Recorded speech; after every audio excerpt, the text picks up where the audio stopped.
every season, there is like at least one shot of guys showering and you see their butt. Is there a conversation about who that is going to be? There's a lot of butts exposed throughout the summer, so it's probably hard to decipher which butt it's going to be.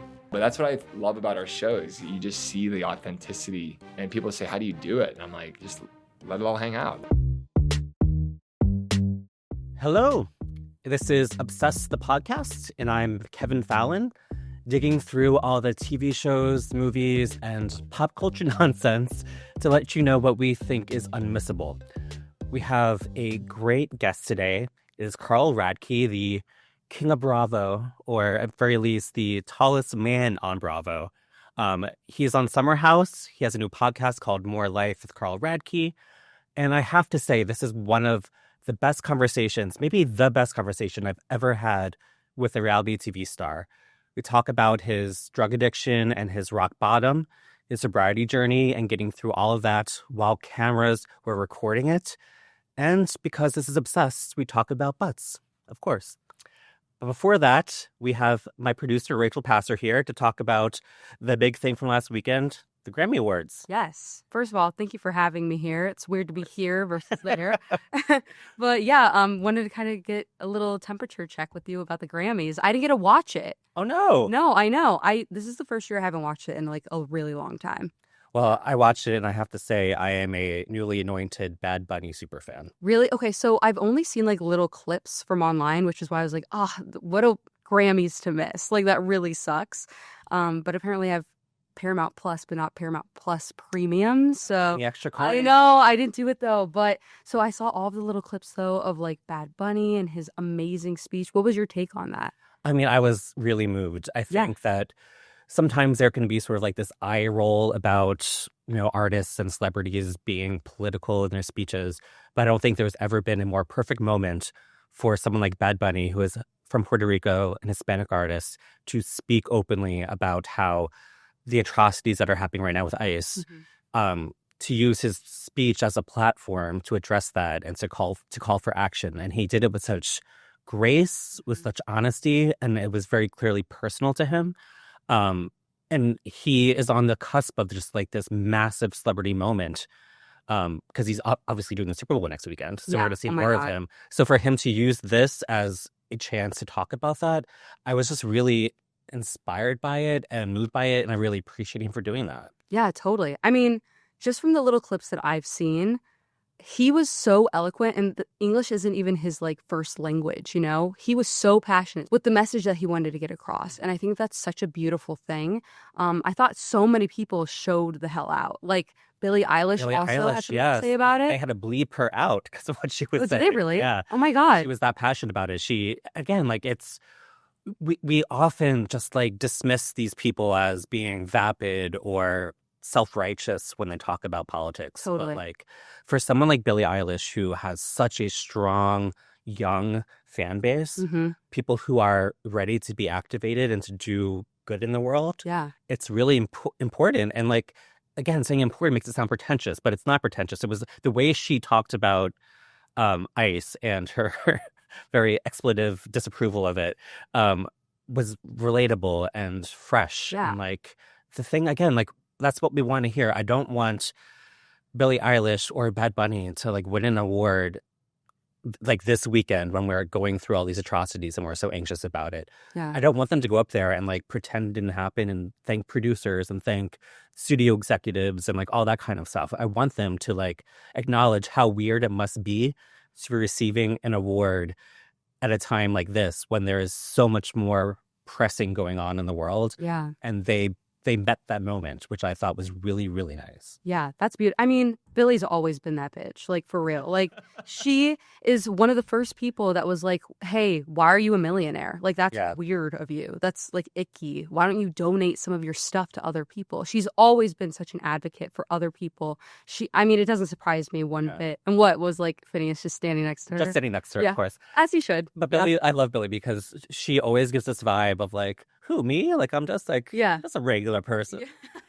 But she's a genius. I mean, that's why she's won every award that there is. And like, she can go a year without releasing like a major album and still win Song of the Year at the Grammys. Yes. Like, that's how good she is. But she still has this very approachable, like she's just a girl that like is at brunch with me or something, which I love that about her. Yeah. And then she's also still one of the girlies who's like, oh my God, Justin Bieber, hi. Like, speaking of Justin Bieber. Yeah. I yearn to be so confident in my body that I will perform at the Grammy Awards in my underwear. Like, were they boxers, briefs? They were boxers. They were maybe actually shorts. Oh, but like I think that we are calling them underwear because he was fully naked otherwise. Right. He looked great. He did a very interesting performance where he like did the sound mixing himself on stage. Oh, cool. Before he started singing. Cool. So it's sort of just like announcing himself as like, like a little Ed Sheeran moment. Like, I know my stuff. Like, I know how to make music. Yeah. Like, I'm not just like a pretty face, you guys. Yeah. Then sang shirtless. So what did he sing? One of his songs from Swag. Okay, cool. I'm old, so I can't say that I listen. You have no idea? Do you not listen to Swag? I mean, Swag has existed in my ears. I have not purposefully put it on, but I've heard it places. Yeah. Okay. First, you hit me earlier today and you said you didn't know who Sexy Red was. And now you haven't listened to Swag. Listen, you will reach an age where you turn on the Grammy Awards and you're just like, who the hell are these people? Okay, fair. Obviously, I know who Justin Bieber is. Do I listen to his music? I can't say that I do. Okay. Do I listen to Lady Gaga? Yes, because I'm a gay man, and I was so happy that she won for Abracadabra, which is just like a return to the Lady Gaga that I fell in love with Fame Monster. Oh my God. Anarchic pop, like you have to get up and dance the second that song comes on. Yes. And it's such an era. I remember I was like sitting with one of my friends and her 4-year-old daughter, and she knew every word to Abracadabra because the 4-year-old, because it's one of those songs that like it just embeds in you no matter what your age is. I was learning the Wiggles at 4. I had no idea about any kind of Lady Gaga lyrics or anything. Well, I was 4, so I guess this little girl has more taste than you do. I guess you're right. Ooh. But no, and also Lady Gaga, like she used her speech to say something important. Like again, like she did too. Yeah, she didn't talk about ICE, but she talked about just like the power of being an artist in these times and how grateful she is for it. And that's like one thing that I've always gotten from her is that she feels like what she gets to do is a privilege because she gets to make people happy, give people joy, make people feel accepted for who they are. Yeah. Let your like freak flag fly. Like she understands that means something to her fans, to her listeners, and she's never taken that for granted. And she looked so overwhelmed to be winning an award for this album because it is sort of a return to this brain that she used to have. Yeah. Her like OG roots. Yeah. So that was like really lovely to see as a fan of hers. Totally. Yeah. I will never forget one of my absolute favorite moments of hers was the Super Bowl when she dove in and she like looked like a spider. I was just watching that last week. How do you think it's going to go with Bad Bunny this upcoming week? I mean, he's crushing this whole week. Like this, what a busy guy. I mean, I think it's so powerful this moment that the biggest star in the world is a Puerto Rican singer. Yes.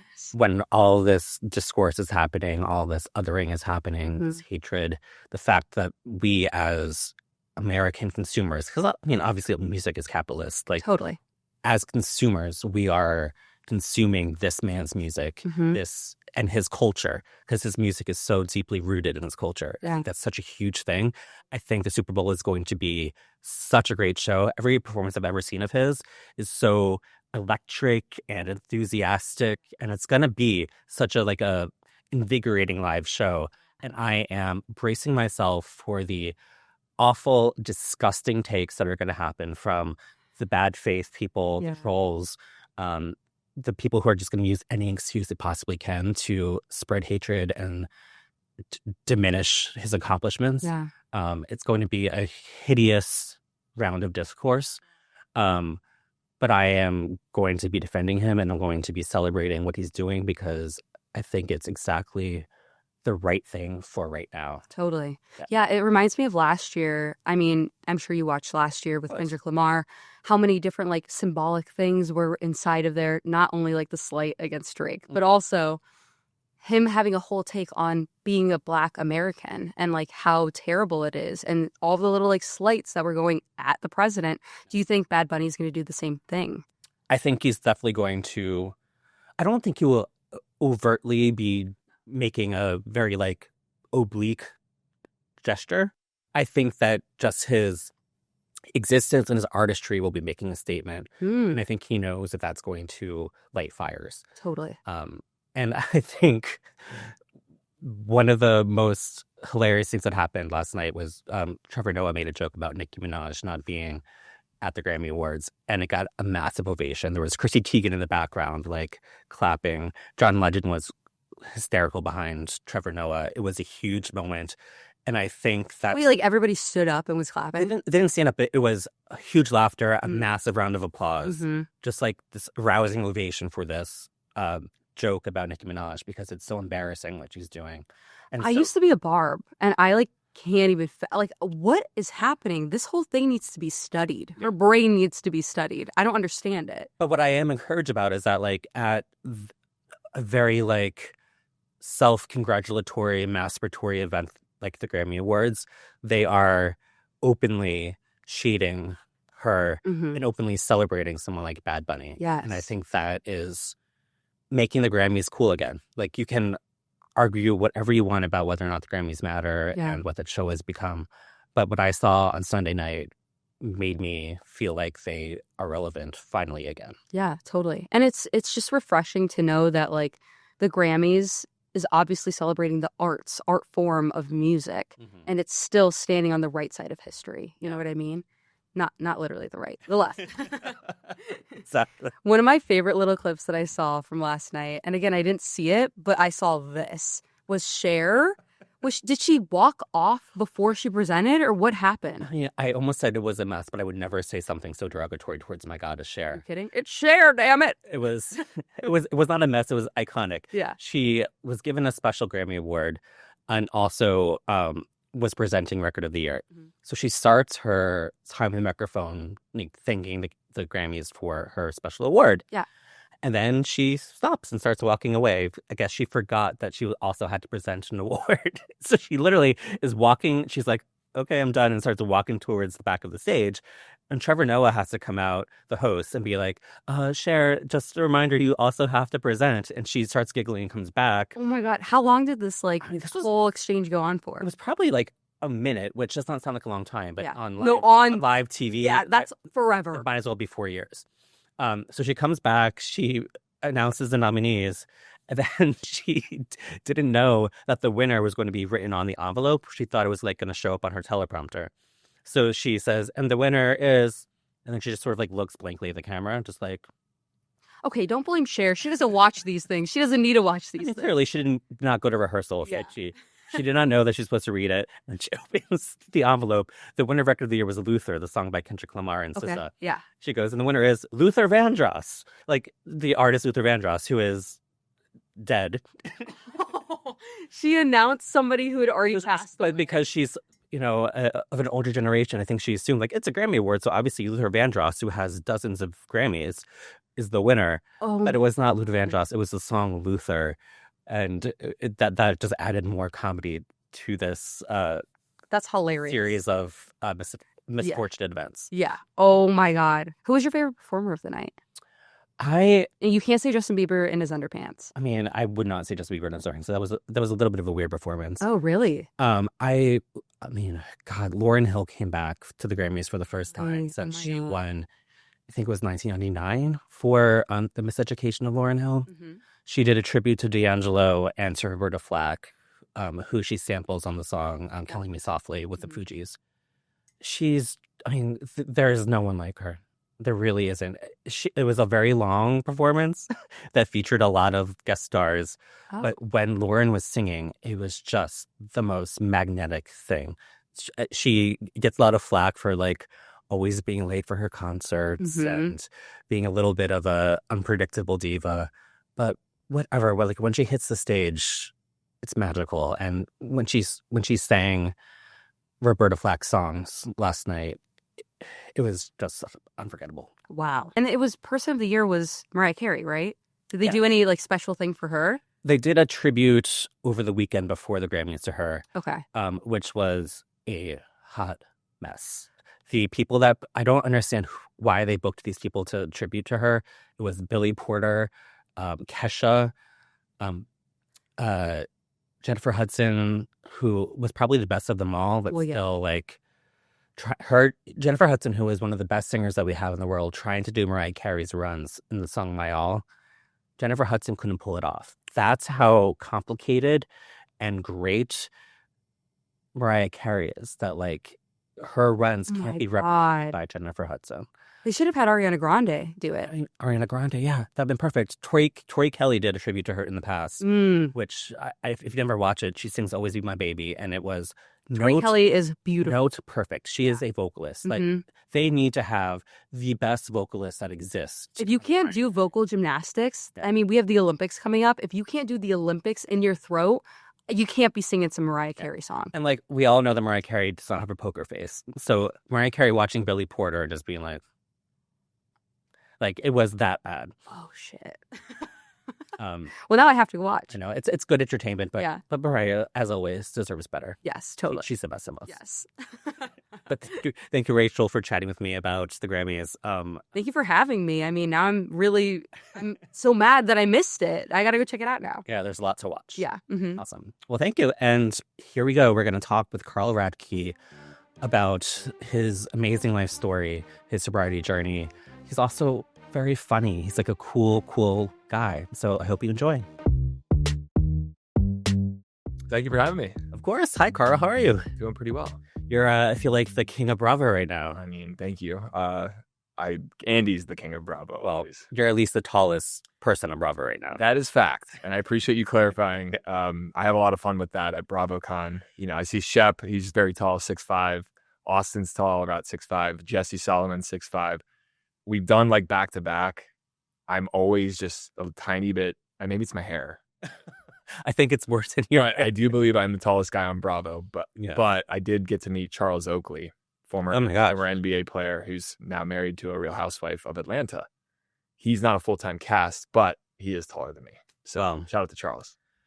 I hope that you still retain your title in some way, like there's a sash or a crown or something that's given to you. I will take it. I appreciate the crowning. But I'm glad they brought Real Housewives because I'm obviously a huge Housewives fan. Love our Housewives. I'm a huge Bravo fan, and I always used to think of Bravo as just like a gay mecca. But what I found is Summer House. All of my straight guy friends love Summer House. What is it about this show that has like broken through to that? It's like the gateway drug to Bravo. Exactly. Yeah, I mean, I think there's some relatability of Summer House for straight men. Just like you see Kyle, you see me. The women are attractive, so that helps. It's true. But I have, I've been on a book tour the last couple weeks and doing events and things, and I get to meet obviously a lot of people, and they come up to me, and they're always very complimentary and very like excited. So yeah, I don't know. Like we're very lucky to do what we get to do. And when there's like a new season of Summer House coming out, which is literally happening in a few days, how do you feel beforehand? Is there like, oh God, they're going to see all these things that happened, or is it excitement for it to be on? Like, what is that like mental space for you? It's you're nervous. You're anxious a little bit. I've been doing it, now 10 seasons. So you'd think, oh my gosh, congratulations. Thank you. You'd think I'd learn, but no, I mean, I love our show. Like I'm a fan of our show. So I'm excited. There's new people that have come on that I'm excited for them because this is like this new world they're about to jump into.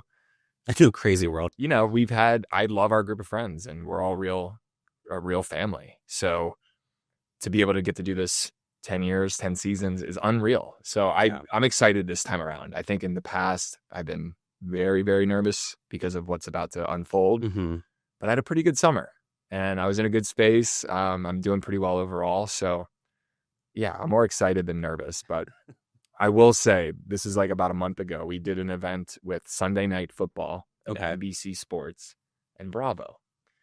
The classic football and Bravo combination. Yeah, well, they're doing these crossovers, which I appreciate. I love sports. We're up at NBC Sports in Stamford, Connecticut, which is their headquarters. We're in the studio. Maria Taylor, who does Sunday Night Football, she's an amazing analyst and anchor. It's like Bravo people and then all these sports things. But what they did is we're on a set. We did a whole show watching football, talking about the game. And then they go, all right, guys, we're going to show you the trailer for the new Summer House season 10. Kyle, me, and Sierra were there. We hadn't seen the trailer. Oh, geez. We're sitting on a stage. Now the camera's pointed at us while we're watching the feed of the trailer. And trying not to be traumatized And by my it. reactions, I mean, I'm seeing things for the first time. I'm looking at Kyle. I'm looking at Sierra. I'm like, because what people forget is if I'm in the bedroom doing my hair, fixing my whatever, someone could be in the kitchen having a conversation about me or whatever. I'm not seeing that until it airs. But then sometimes those moments are in the trailer. So you were with your friends who were talking shit about you and watching it in real time. In essence, yeah. I mean, they weren't, but it was more like seeing Sierra talk about Jesse that I didn't see that. So I'm looking at Sierra like, and Kyle's face and all of us. I mean, there's a video on social of our reactions to it, and it was wild. But yeah, I'm excited about it. Always a little nervous, but yeah, that's why you have a good therapist. You have good people to support. Lean on your friends, lean on your family. But I've been through a lot in this show, so yeah, that's good advice for any time. I try. Yeah. And you're launching, or you just launched a podcast, More Life with Carl Radke. More Life with Carl Radke. Yeah. Officially out. It's been we were just talking to one of your producers who is from Syracuse University. That's where I went. Media. Shout out to Evan. Media and TV and cameras and mics. I've always been in this environment in high school and then in college. And I found myself in the TV world in maybe a different way than I think some people might have thought. But I love deep conversations. I love opening up about my sobriety story. I love hearing from other people about theirs. Mm-hmm. I want to learn. I want to grow. I want to invite people to be more vulnerable and to be more open. And I hope that people in doing so can find some healing, but also what they're going to help other people by doing that. Yeah. And I really believe I've got a platform that I wanted to help people. And I honestly feel an obligation to do something like this because I've been doing TV for 10 years. I've shared a lot. But there's more about what I can do with conversation with others. It's not all about me, but I could facilitate and learn and invite people in to talk about their story. Mm-hmm. And that to me is really important. And we've already sort of seen the fruits of this. I just saw this lovely Instagram post that Chrissy Teigen. Got chills. I mean, that Chrissy Teigen post talking about how just the conversation with you had such a profound effect in her life. She said that she's now over 50 days sober because of what she talked about with you on your podcast. I'm so proud of her. I had no idea that, I knew we'd done the podcast. I've developed a friendship with her. She's a big Bravo fan. So we love Chrissy, and John loves Bravo. And I've gotten to know Chrissy a few times over the last couple of years. Mm-hmm. I'd run into her at something. I saw her at Sundance, which we had a really fun interaction. Yeah. She actually gave me a ride back on her airplane. Oh, how? Which was very chic. Very cool. There was a funny interaction with me and John because John didn't know I was coming. And it was a fun little prank I think she was kind of playing. But it worked out. It was all good. But from that interaction with her, I remember just enjoying talking to Chrissy. Like, she's an amazing person. She's got a big personality, but there's so much to Chrissy that I don't think a lot of us fully know. And as she started to open up more with me, it lured me in, just like as I'm open and honest. And she was telling me some things and asking me questions. And then she invited me to do her podcast. I knew we were going to talk about some things, but that day was just, I remember it vividly because she was so open and so honest and so vulnerable. And a woman of her stature and who's been through so much, it's just so important. I was so proud of her and so touched that she was comfortable to share that with me. Yeah. I didn't know that was going to happen, but I was on the edge of my seat talking to her just because, like, when you're that open about drugs or alcohol or depression, anxiety, crazy things you've done, you've made mistakes, you've said things you don't, like, that's my life. But I'm comfortable now just exposing and opening. But someone like her doing that, it's so powerful. She's got a massive platform, but it's not a linear path. And that's what I tried to tell her. I said, the 40 days, 50 days, that's exactly what you should be talking about. A lot of people, when they first start realizing they have a problem, you want to be a year sober and just say it was a year sober. No, like, it's not linear. It doesn't just happen overnight. I mean, the classic joke is people who haven't drank since Sunday being like, I've been sober for 3 days. Yeah, exactly. So I'm just, I see her as such an important part of this kind of story of trying to be honest about your struggles and doing the work and putting plans in place to try and become a better version. No. Does it remove things from her past? No. But I think the more she continues to do this, it's truly going to help a lot of people, and it's helping me. And I woke up yesterday, obviously I got a lot going on. And then in the afternoon, I pulled up Instagram and she had posted that. It was one of the, I don't know, it's just incredibly special. Yeah. I almost It's like a birthday gift. almost don't have words. It makes me kind of emotional, Yeah. to be honest, because it was really sweet of her to do that. And it's wonderful to hear how you want to share your story, and you know that because you've talked about this publicly, that you have a space that you can help people with. Because I was going to ask you, I would imagine it must be a sort of a strange position to be in, where strangers know all of your rock bottom stories. We know all about, like, because it's all happened on TV, we know all about the drug use and everything that motivated that and your journey to sobriety. What is it like to have strangers know all of that and feel almost the way that I feel? Like, I feel like I'm entitled to ask you about it, even though we met once at Meredith Marks's Park City. Yeah, of course. But like, we don't know each other, but I feel entitled to ask you about very personal things because it happened on TV. What is that like for you? I mean, it's a beautiful thing. And I think that's what makes what we get to do so awesome. And yes, I think there's like almost rules of engagement when you like join to be on a TV show. And of course, when I signed up to be on this 10 years ago, it was to have fun, to party, be with Kyle and be with the crew. Mm-hmm. What it's over time is kind of evolved, and yeah, like your darkest days, your ups and downs, your good, bad, the ugly, it's all out there. But the opportunity to connect with the audience because of what you're putting out there, whether it's relatable or they don't like it or they do like it, that's what makes this whole operation, I think, so meaningful and so beautiful, is because I appreciate the opportunity to get to share my story. Of course, I know people are going to have feedback and have opinions, but it's the one or two people that I've met every year for the last 10 years, which is, Carl, you've helped me. Or what you went through gave me a little hope. Mm-hmm. Or I lost a sibling to an overdose as well, and you made me feel less alone. That is what it's all about. So it's a small price to pay, in my opinion, for people to come up to you and feel like they're entitled to know more about you. Yeah. Because I feel like if 3 other people are helped as a result, great. Now, I love meeting people. I'm a people person. I was always an extrovert growing up as a little kid. And as I got sober and more comfortable in my own skin as a sober person, I love interactions like that. Yeah. What's funny is when I drank and used, I didn't interact like that. Oh, interesting. Like if someone would see me out in the public and I'd had several drinks and was coked up, I would probably be an asshole. Mm-hmm. And it would make that person feel very differently about what they were maybe watching or how they related to me. So now I've gotten my shit together and like really been honest about my struggle. It's allowed me to like really enjoy those interactions in a different way. That's great. Which for some people, yes. Like I have friends that are with me and they see someone come up to me and they're like, this person does not know me personally. They watch the show. But the behavior and the interaction is like that they've known me my entire life, that we're best friends. And my friend who witnesses this, he's like, that's like, they can't believe it. But for me, I'm like, that's the beauty. Yeah. There's so much beauty in that. And I don't know, like I feel very lucky that I get to do that. But to some, it might be like a lot to like kind of have that. Yeah. It seems presumptuous to like be able to talk to you about those. But it also has forced me to be more honest. Mm-hmm. I'm not a liar. I want to be real and genuine. And sometimes these are things like opening up about your addiction, opening up about your mental health, opening up about a breakup, your family, job. I think there's things that we as people sometimes aren't comfortable talking about. And if I can give someone in their daily life more confidence to be more open and that helps them, that's exactly why we're doing what we're doing. When you were going through those things, because it was happening while you were filming a TV show, do you have a thought of like, I want to hide this from the show, or Absolutely. I'm making a decision that like I want to talk about this on the show? Like, this is the only way I can frame it that makes any sense. Like going into the first season of Summer House, I had an idea. I think we all have an idea who we are.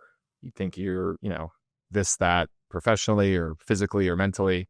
I'm thinking I'm this 28-year-old guy. I got good money, or I make money. I'm good looking. I'm fun. I'm athletic. Like that's in my head what I'm thinking I am. And what do I want to talk about? I want to talk about my business, how much money I make, how many girls I'm hooking up. Like that was 10 years ago. But like this version of myself I wanted you to know wasn't the version that you were actually going to watch though. Yeah. What I realized over time was everything I wanted to talk about was exactly what I shouldn't be talking about. Everything that I don't want to talk about is exactly what the real you. Yeah. correct. And over time, it became this kind of exercise in having difficult conversations about things in your life that you might normally sweep under the rug, ignore, or just move past. And I think for the audience, it's almost, trust me, there's a lot of other good resources out there, but I think it's an interesting playbook or template to show people you can go through a breakup or a fight, go through a difficult job loss or addiction. But it's kind of like that after the fact, like seeing how someone can kind of rise above that. Yeah. You know? I mean, I think you have a lot of grace with all of this. I mean, I think most people would not go to the baby shower for their ex-fiance, which you did on. Well, I think people forget, and I've known Lindsay since 2016. We were friends before we dated.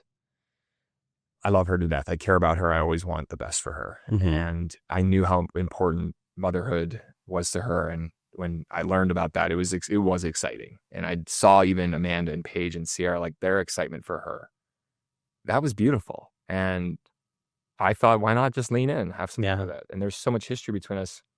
I thought maybe it could be just fine. So, I mean, I watched that and thought, actually, this probably is healthier than most of us do, which is just like block and just ignore or like sweep it on the rug or try to like fight it. Never talk to that person ever again. And it builds resentment. It builds up in your body. And what happens is it manifests in other ways. And this happened to me when I drank. I had things in my personal life that I didn't want to deal with. Parents' divorce, my brother's struggle, my own struggle. But I always used alcohol or drugs to kind of cover all that work that I had to do and just keep covering it up, keep burying it. But guess what? 3 years in, I'm in a relationship with someone and I haven't done the work on something from 4 years ago. It's going to come out. It doesn't go away now. It just has a mountain on top of it. But you think it went away. Yeah. And that's... it's even harder to get it to go away because of that mountain on top of it. You got to really dig deep. Yeah. And that's what, for me, once I realized I had a problem, okay, cool. Raise your hand. I got a problem. But now I got to like get the support and find the right solutions and find the right programs and people and the communities. And then you still got to like show up and still do it. Yeah. So it was important to me to like be honest.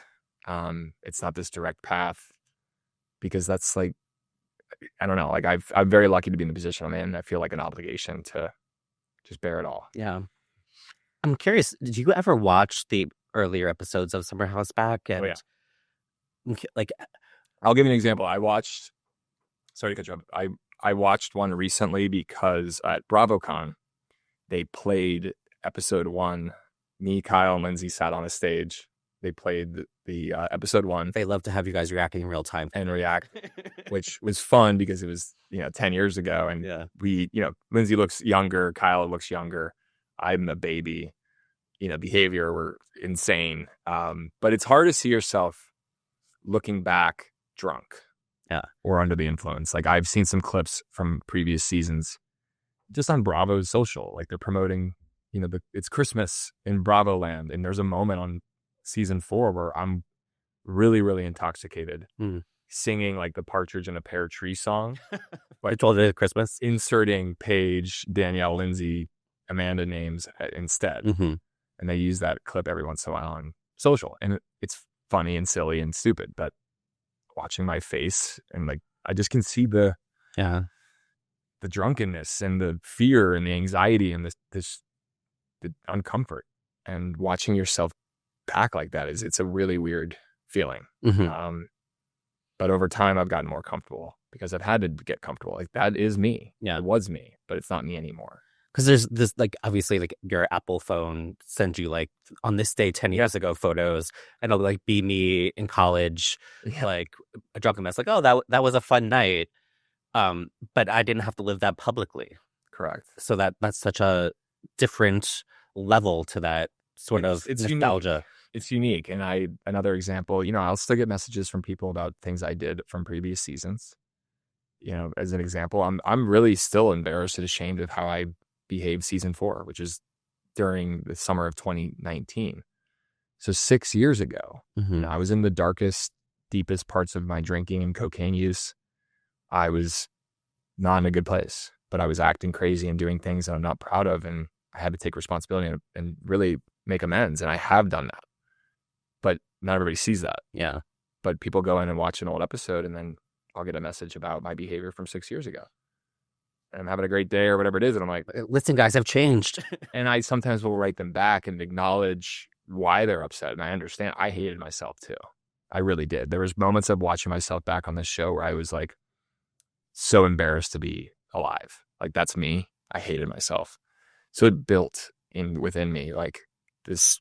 I was disappointed with who I was. Mm-hmm. I hated myself, and the self-loathing and the fear and the anxiousness, it just kept building and building on itself. Until I actually was like, wait a second, I actually have a real problem here.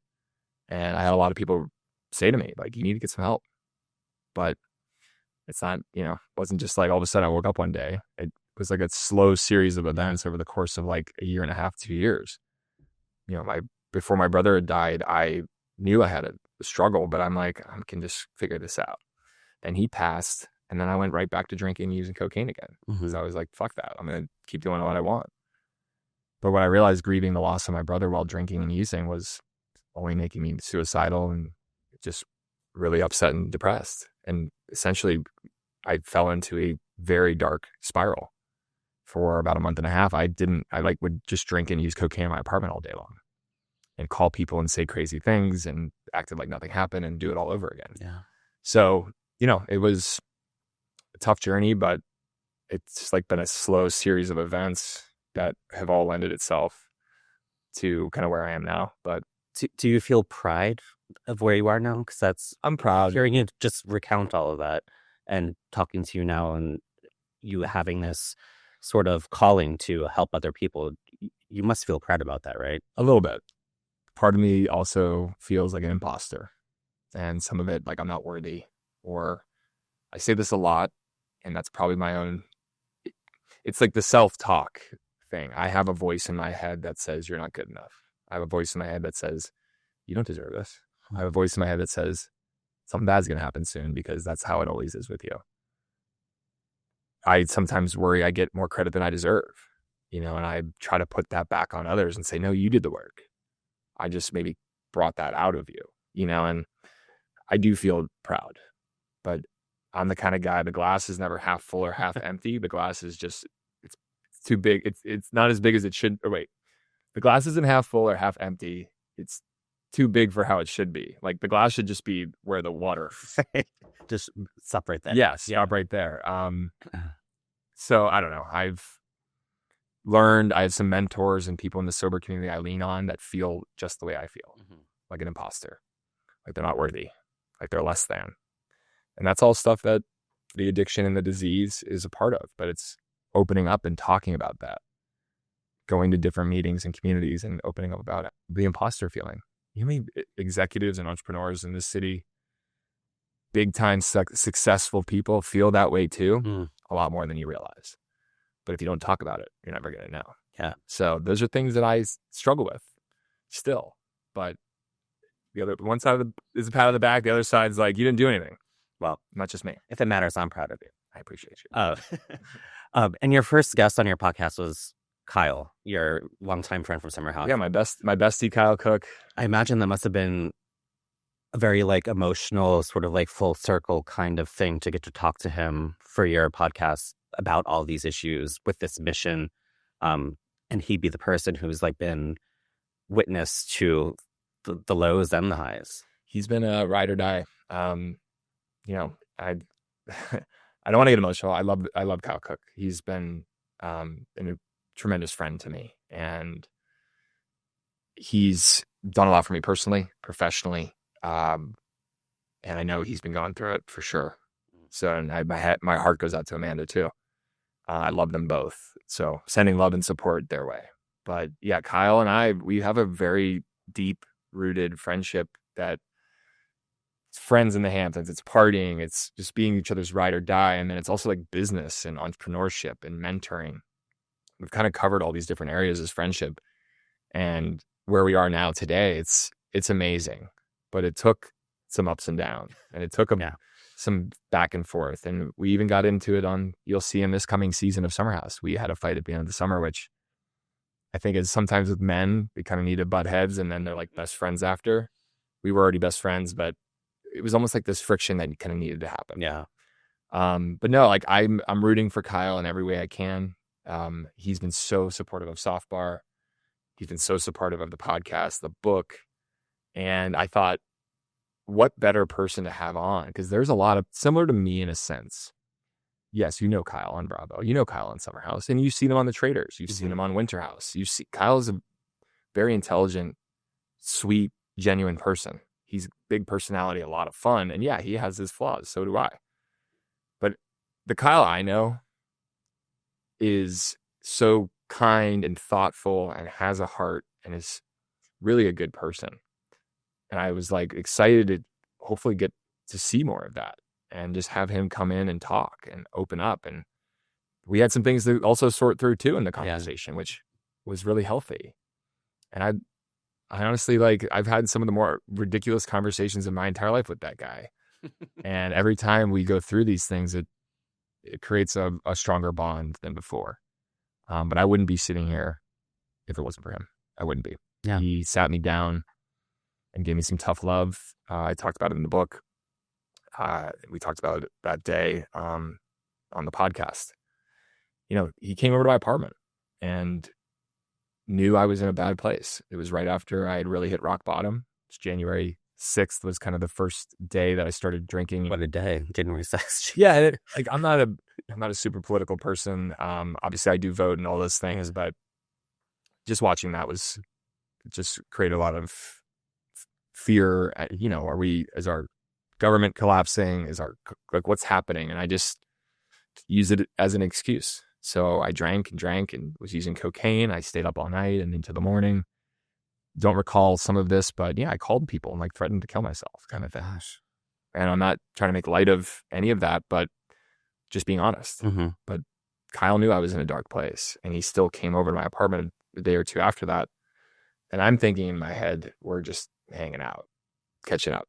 And he came over because he needed to talk to me. And it was like having a friend intervention. Mm-hmm.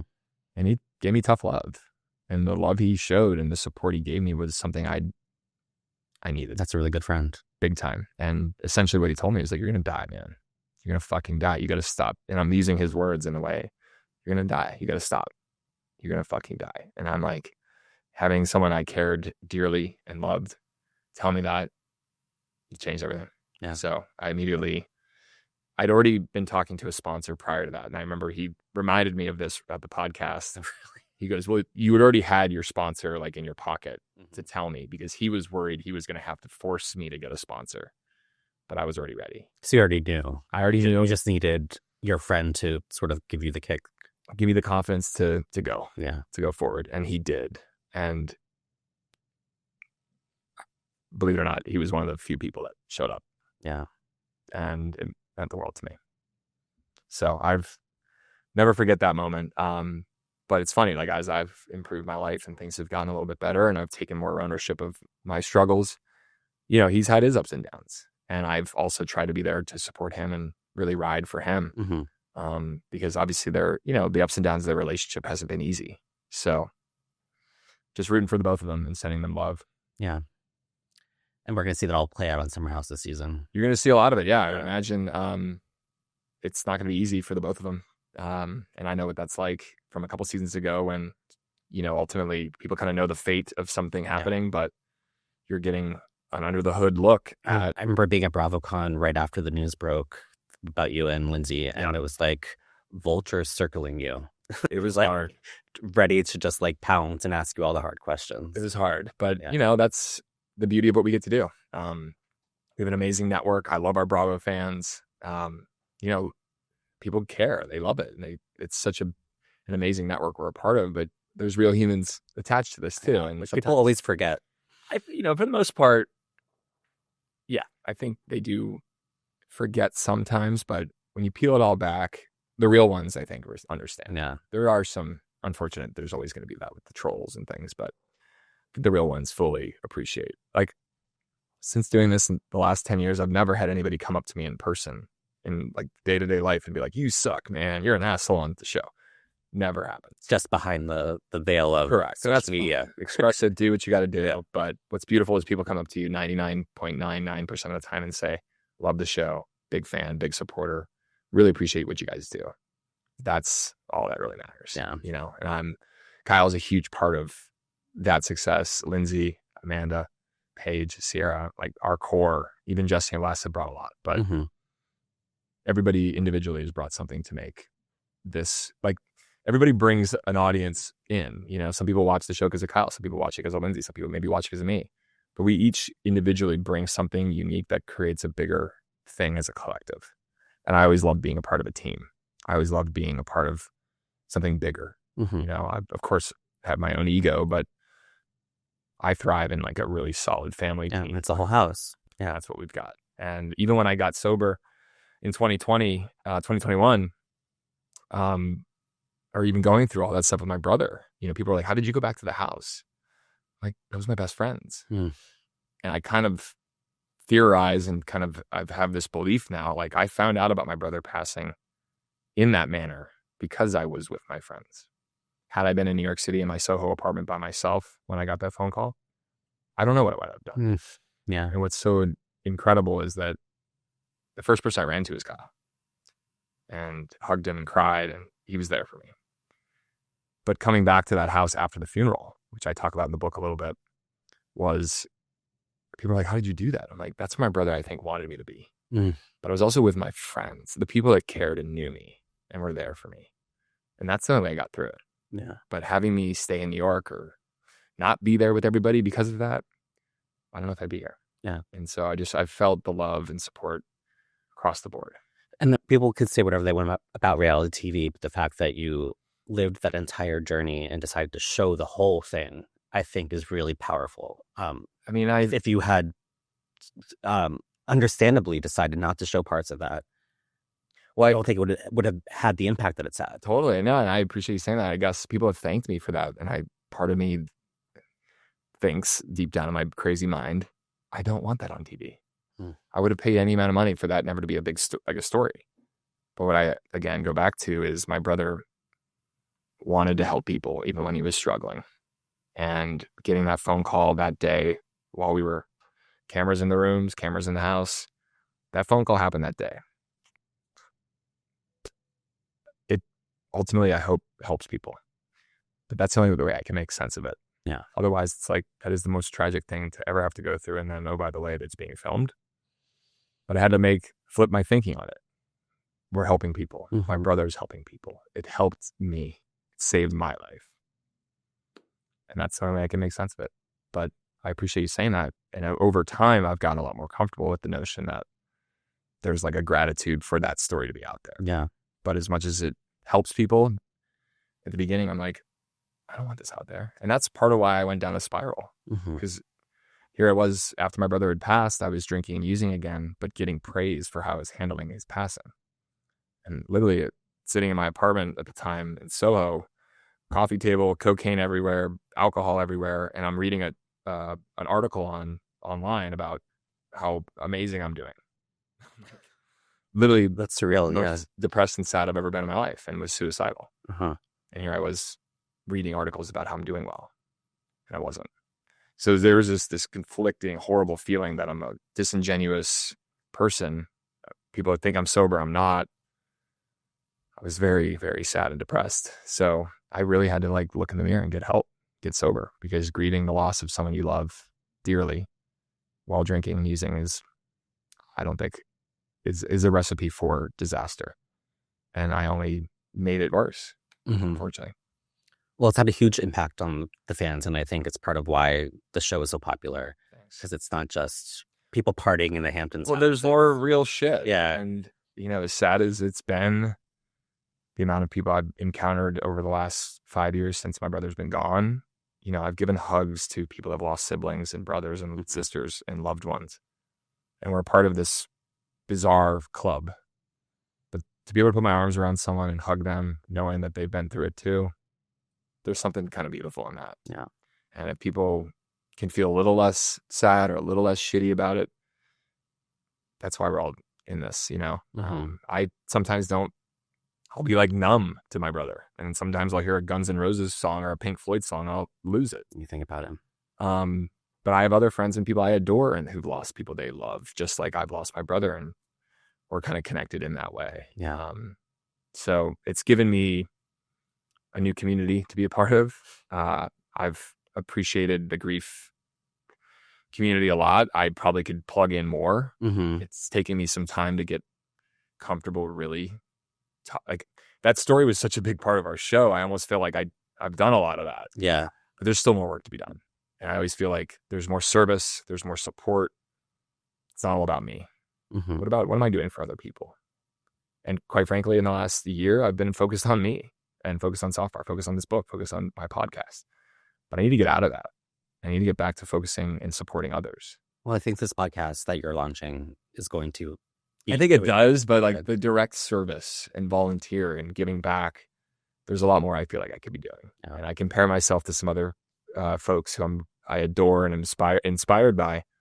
And I see the work that they do. And I'm like, I'm not doing the same or enough. But you're doing a lot. We all do our own in different ways. But it's something I'm just vocalizing because it's important for me to be honest. Like service and supporting others is also a huge component of this journey. Yeah. So I have one more question for you, and it's from my brother's girlfriend, who's a huge fan of the show. We love brother's girlfriend. Her name is Fiona. Hey, Fiona. Hopefully my new sister-in-law, Timmy. No pressure. But it's actually good luck.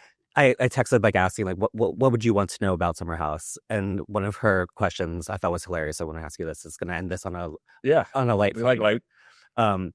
Every season there is like at least one shot of guys showering and you see their butt. Is there a conversation about who that is going to be and when that shot is going to happen? That's hilarious. Because there is always in every season a butt shot of some guy showering. I would say this. There's a lot of butts exposed throughout the summer. So it's probably hard to decipher which butt it's going to be. But I actually I found this picture, the whole 2016 thing that was happening with throwing it back 10 years ago. Oh, yeah, the 10 years ago meme. And I was looking at old photos and stuff. And I found this one from a bunch of us at the Summer House. We skinny dip at the end of the summer. Mm-hmm. We jump in the pool naked and celebrate that the season's over, the summer's over.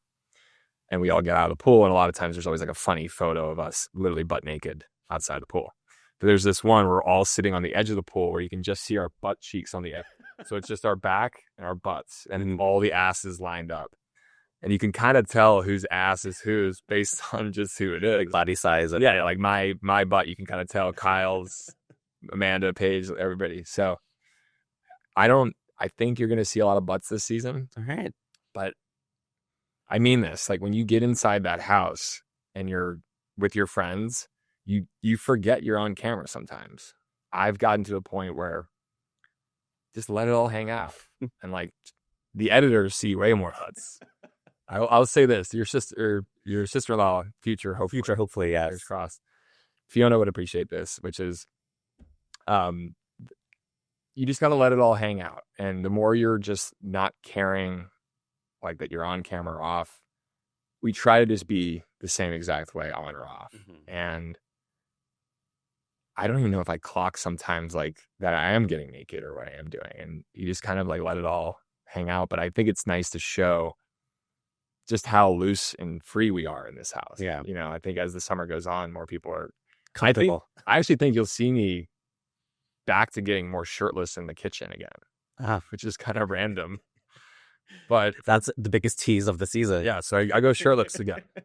I wanted to say this though, is so it's always funny because the Christmas party I talked about, we have a Christmas party every year for the production company that does our show. So the Housewives of Atlanta, Potomac, there's some other shows that aren't on Bravo, but come to this Christmas party.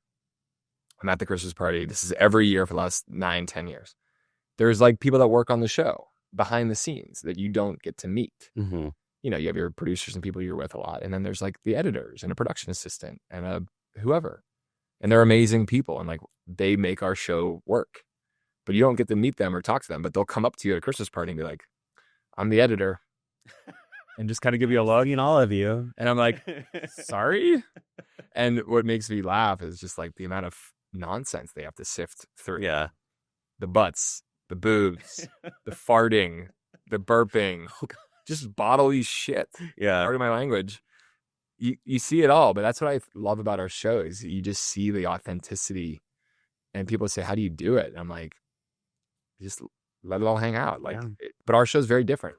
Below Deck and Summer House are the only shows on Bravo that are filmed that way. Mm-hmm. No other show on Bravo is like that.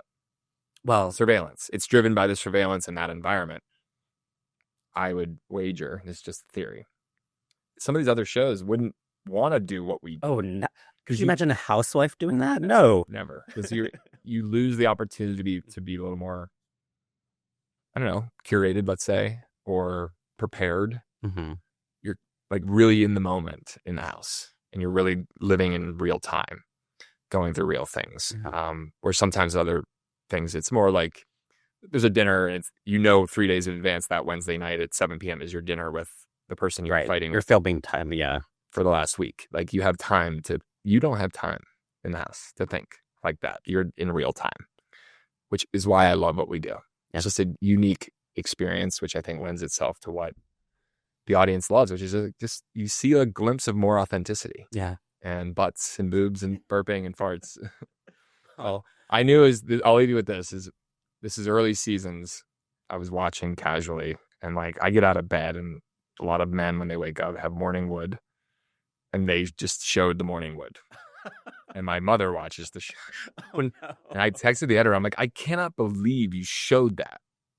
And their response is like, It's good TV. everybody gets a little something. Like we'll see someone pick their butt, or they've got a wedgie, pick their nose. I mean, you see Kyle burp and fart. You see Amanda burp. You see it all. So yeah, I don't know whose butt you're going to see this season, and it might be mine. Well, we appreciate you letting it all hang out, whether it's your butt or honestly, Your morning wood. your morning. But more seriously, your honesty about everything you've gone through and your mission to help other people through it is really Thank you. beautiful. And I'm really grateful to have this conversation with you. No, I appreciate you having me on. I feel a sense of obligation. After 10 years of being on this, it's an amazing thing. It's changed my life. I wouldn't be sitting here without Bravo or the audience and the fans and the support. So I'm just so lucky. I really am. Awesome. I appreciate you. All right. Thanks. Thanks for having me. All right. Well, thank you, Carl Radke, for chatting with us. And thank you for listening. What did you think? Do you watch Summer House? Have you been following his journey this whole time? Let us know. We love to hear from you. Be sure to subscribe to us at the Obsessed channel on YouTube. Follow us wherever you listen to your podcasts. And hey, if you like me, subscribe to me at obsessed.substack.com. Thank you to our producers, Devin Rogerino and Rachel Passer. And that's all. Stay safe, stay warm, and I'll see you next time.